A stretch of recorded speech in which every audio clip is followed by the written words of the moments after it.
10. Unbelievable no call.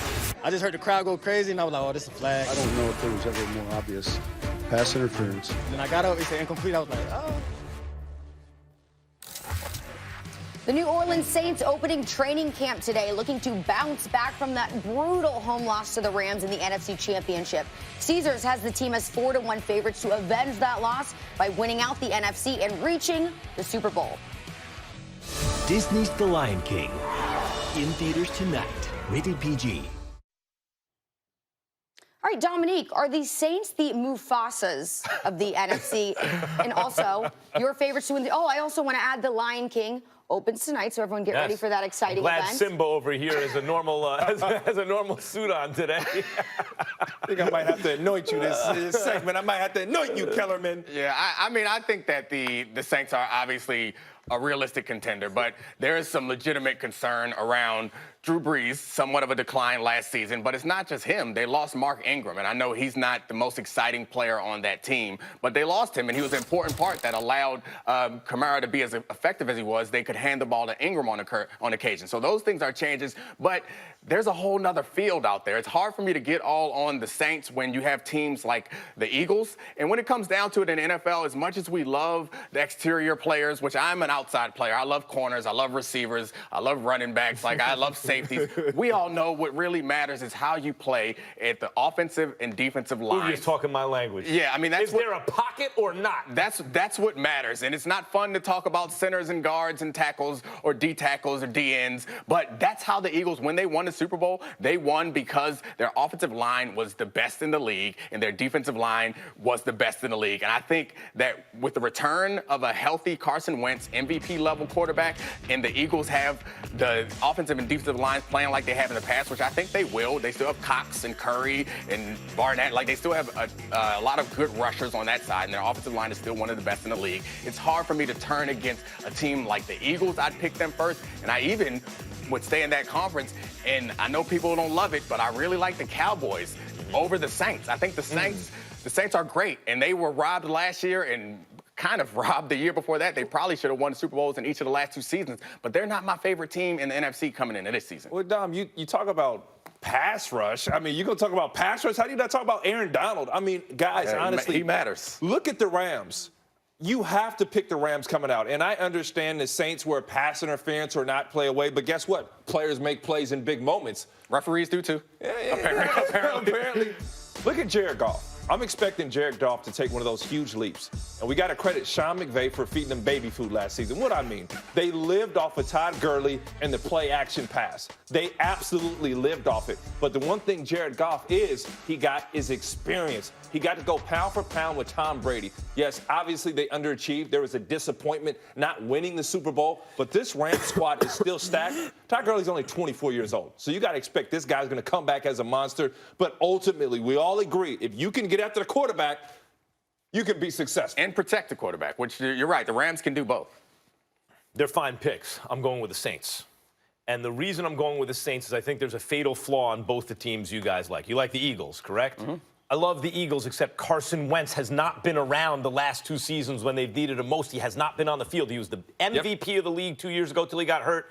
Then Nick Foles led them to the Super Bowl. Last season, Wentz in the locker room, and Joe Santoliquito out of Philly had a very good article about this, took you inside the locker room. It's not that Wentz is a bad guy. His teammates like him and stuff, but he's a little bit, he hasn't really learned how to lead a locker room the way Foles knew how to. Let's put it that way.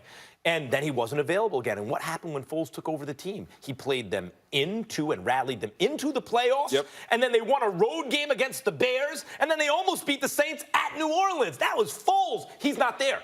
Okay, so because of the dependability of the quarterback, the availability, I'm not taking the Eagles. Now let's get to the Rams. Boy, I loved Jared Goff last year. I thought this dude is elite. He has arm talent that's special in a system that's awesome with a great offense until you need him the most. Jared Goff chokes under pressure. I take no pleasure in saying that. I hope James Harden eventually turns that narrative around, as they say, right? I think Steph Curry has, for the most part. Jared Goff's going to have to do the same thing. He consistently performs worse when you need him the most. So who does that leave you with? Drew Brees, a Super Bowl winning quarterback, with Peyton, a Super Bowl coach, with a defense that's no joke, second against the run last year. They can play man in the in terms of coverage. They're not amazing, but they can play it. The offensive line, the Max Unger retirement hurts, but they replenished on the line. This is the team that has the best, most well-balanced stuff you need, plus a quarterback you can rely on. Let me throw this out there. So they're losing Mark Ingram. He was the only player in the last 150 touches to average five or more yards per touch when he got it. They're taking that out of the offense. And let's go back to this Eagles conversation. So you try to blow by it, but you just now said to me that your question mark for the Eagles is that they're returning an MVP caliber quarterback. If that's the biggest question mark, give me those problems. He's never played in the end. Give me those problems. Dominique, he hasn't played in a playoff game yet. I'm telling you that the question marks on the Saints team are more concerning. Your biggest question mark is oh my gosh, they're going to have to. Can I finish? They're going to have to go back to an MVP caliber quarterback. Darn, who has never been there in the playoffs. Question marks on the Saints is obviously at the end of the season, Drew Brees' play declined. The question mark is also a big part of their offense, while not the flashiest part. Mark Ingram, you're taking him out. How's their running game? We talked about the center. You have Alvin Kamara. I'm telling you, their running game was great because of both of them. Down back. How is it going to be this year? Effective because of Mark Ingram. I think their running game's going to be going to be worse. I think Kamara is capable. Is it going to be good or bad? Kamara is capable of being an every down back, but he's not as good without Kamara and I mean without Ingram. And I do think we just talked about the beginning of this. I was talking your language when I was talking about O-line and D-line play. You mentioned Unger's retirement like that. That matters. These are big question marks. Guys, compared to the Eagles' question mark is, oh, dang, we got to go back to an MVP quarterback. They are big question marks. Every team has question marks. I said both are fine picks, but ultimately when it comes down to it, it's not that, we have to return an MVP caliber quarterback. He has not been there at the end of the last 2 seasons. He has played in 0 playoff games. He has played in 0 important late season games. He hasn't done it. Foles has been the guy. In fact, the team wasn't functioning as well with him last year as with Foles. So that's huge. If Wentz can stay on the field at the end of the year, we have this talk again, I'll say, okay, you know what, maybe I like the Eagles too, but he has not shown he can do that. To the Rams, Goff has underperformed. Brees got worse as time went on, I understand, but he's a veteran quarterback. We've seen veteran quarterbacks who've done it before do it again, even if they're not what they once were. Goff has never done it. But the thing is, I agree with you with Goff. Last season, he took his lumps. This is a guy with the talent, like you talk about Wentz, who can make every throw in the book. Every throw. Tight windows, 40-yard, 20, dump-offs. He understands it. And we're talking about Wentz.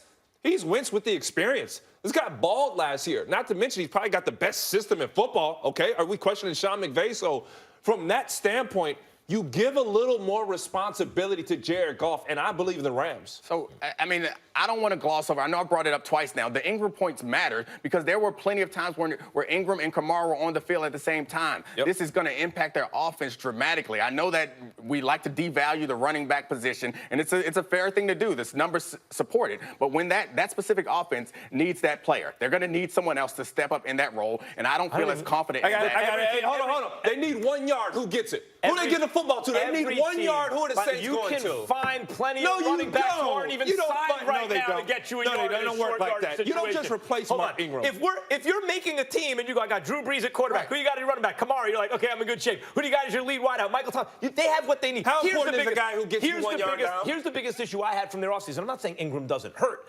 Here's the biggest issue. Because Max Unger retired, what they really needed to do is go get another receiver. And what they had to do instead is spend resources on the O-line. But they did. They spent resources on the O-line. And they still got Thomas. And fellas, the biggest knock when the Eagles fell off, it was their run game wasn't the same. Yeah, and I think your argument against the Eagles is what I find most problematic because you're making an argument that the fact that they held together without Wentz is somehow a knock against them. That tells me that their whole team is very. That said more about Nick Foles. No, that said way more about Nick Foles.